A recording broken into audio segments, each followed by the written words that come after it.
Aliens attacked Earth and wiped out humans in a matter of days. They were, however, unable to resist the microscopic organisms that wiped them out at the beginning of the story. The narrator informs us that humans have long been scrutinized by more evolved creatures. Many years passed with no idea. These creatures, who are devoid of all compassion, have been persistent, conspired against us. Ferrier leaves work in the middle of the day to rush home. However, he is still late for his ex-wife and her new husband's meeting. Ray's wife is suspicious of him, and Ray is irritated that her new husband is more successful than her. Ray's wife brings him the kids for the weekend, but they're not thrilled to see him. The family is unsure how the impending disaster will affect their relationship. Meanwhile, Ray's pregnant ex-wife is irritated by the mess in the kitchen, but she persists. She abandons the children and informs them that she will travel to Boston with her husband, pay a visit to her parents. Meanwhile, the children learn from the news that an unusual event has occurred. In Ukraine, an electromagnetic phenomenon has occurred, and there is no power across the country. Ray yanks the kids away from the television and summons them to the backyard to play baseball. Robbie, his teenage son, reluctantly approaches his father and addresses him only by his first name. The discussion isn't pretty arsehole. Please come in. He eventually becomes enraged and walks out of the house. Rachel, Ray's 10-year-old daughter, tries to be helpful. Her father is supportive, but he is irritated and refuses to communicate. Instead, he falls asleep and the kids are forced to order their own meals because there isn't any. In the morning, there was nothing in Ray's refrigerator. Rachel continues to try to live a normal life, conversation with her father, but he acts like a grumpy adolescent, and then Robbie goes off. Ray's car without being asked, then rushes outside to find his son, and notices a crowd of people photographing something behind him. Ray looks around and notices a massive thundercloud. Nobody has ever seen anything like it. The man dashes to the backyard to get a better look at the anomaly and summons Rachel. A second, everything settles down, but lightning strikes from the cloud. Ray is only amused by her fear and desire to go inside. The lightning strikes harder and harder, not far from their home. This is when Ray, too, becomes uneasy. They dash into the house and take refuge under the table. The gentleman claims that lightning never strikes the same place twice, but this one has 26 times in a row. When the chaos dies down, the terrified Ray comes to, but he is unable to calm his daughter. The power is out in the entire house. The cell phone's also inoperable. Ray dashes outside and discovers that all of the cars have run out of gas. He finds Robbie and tells him to return home. His sister and he travel to the location where the lightning struck. Ray notices a familiar face of him assisting in the replacement of a car battery. A large crowd has gathered at the scene. Some believe solar flares are to blame, but they are not wrong. Police officers attempt to direct traffic away from the pothole in the asphalt. Suddenly, there is an underground rumble, and the asphalt begins to crack. There has been an earthquake. Some of the buildings collapse. A large chunk of earth rises and then falls. People flee in terror. Suddenly, away, only to return home in shock. He collapses on the kitchen floor, unable to explain anything to the terrified kid. The man is completely covered in white dust. It's not just dust, though. It's human remains. Ray washes up on the beach and regains the ability to speak.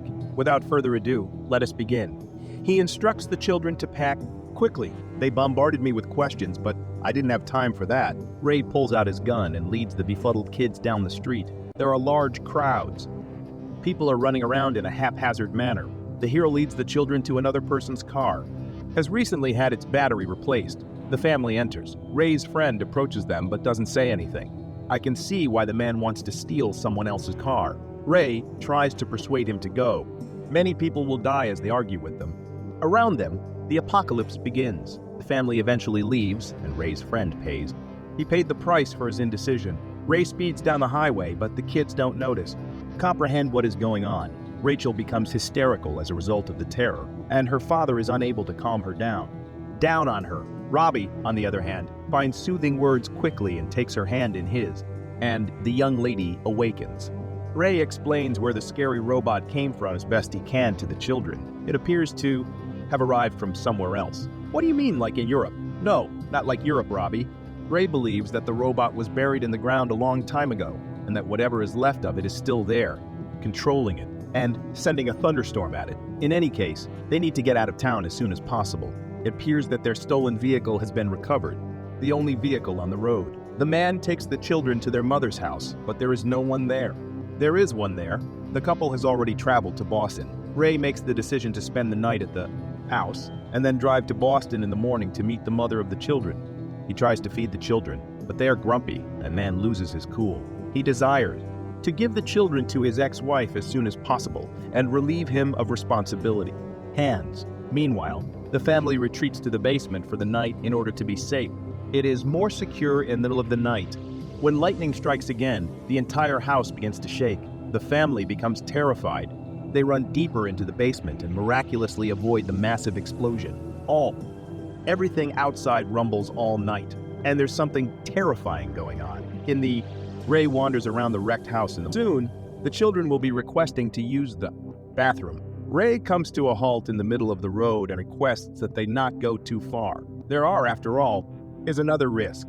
Other people who are scared of them could steal their car, but Rachel is embarrassed and flees to a nearby river landing. People float downstream past her. They were alive until recently. Ray is terrified of the girl. She is found in time and carried back to her car. Meanwhile, a military convoy is on its way. Down the highway toward the epicenter of the disaster, Robbie makes a heroic leap to the side of the road and wishes to join the soldiers in their fight against the monsters. Ray is adamantly opposed to it. His son throws a tantrum in response. Robbie believes Ray's father is a wimp who is incapable of doing anything difficult, but he is only trying to keep his father happy, keep the children safe and transport them to safety. He does, after all, love them unconditionally. He recently has not adapted to his new role as a father, but Robbie is convinced that Ray is only looking to get rid of him, each one of them. Soon after, his father asks the boy to take the wheel, rather than him because he hasn't slept at all. Robbie is pleased with the trust he has in him. The family arrives in a car by nightfall. Big city. People are walking down the street, looking uncomfortably at the car. Ray and Robbie swap places again without pausing. The car is attacked by an enraged crowd. Everyone wants to get their hands on it and get away from it.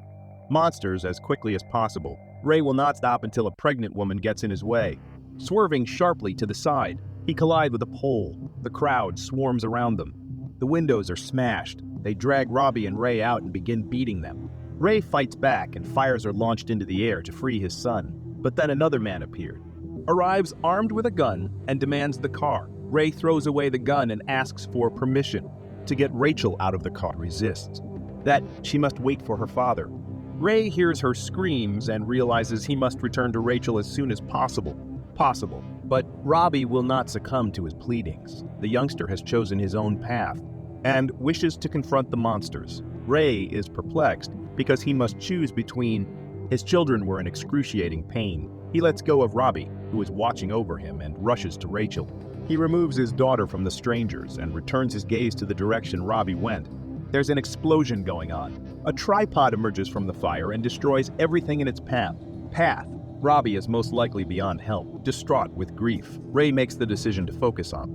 Rachel is being saved. They rush into a man's basement, armed with a shotgun. It's a lot better.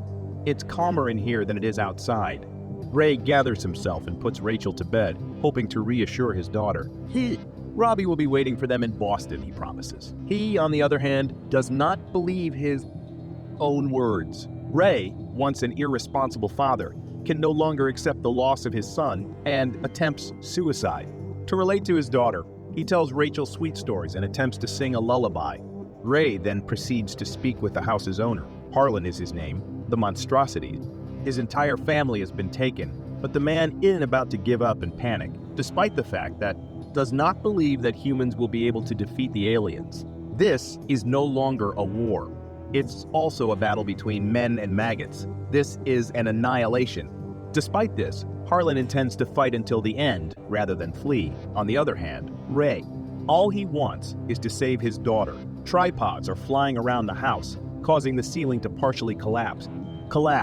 Harlan picks up his gun and prepares to fight. He appears to be the same. Ray is a survivalist who has always waited for the end of the world and now chastises him for not doing so. Wanting to fight, suddenly everything falls silent. A tripod tentacle with a surveyor's eye protrudes from the ground. The basement through a crevice. It searches the cellar for victims. The men run in silence, from one location to another, hiding from it. Except Harlan can't seem to calm down. Soldier. He immediately orders him to turn on the guns. While the civilians are hiding in an underground tunnel, a tripod is being used. Several shots are fired by the military, launching projectiles at the monster. The shells landed in the tripod's control room. It crashes to the ground with a terrifying thud. The defeated monster draws a crowd. A wave of red human fluid gushes from its mouth. Tank. The alien's arm appears from the control room, and the lifeless Ali falls. Then, he shook his head. Appears. It growls warily before going completely silent. Ray and Rachel take a stroll to her grandparents' residence. Rachel's mother pushes open the door. She sheds happy tears and hugs her daughter as she runs up the hill. Ray is admired and appreciated by the woman. However, someone else intervenes. Leaves the house. It's Robbie calling. He was able to survive the terrible battle and make it out alive. It was shipped to Boston.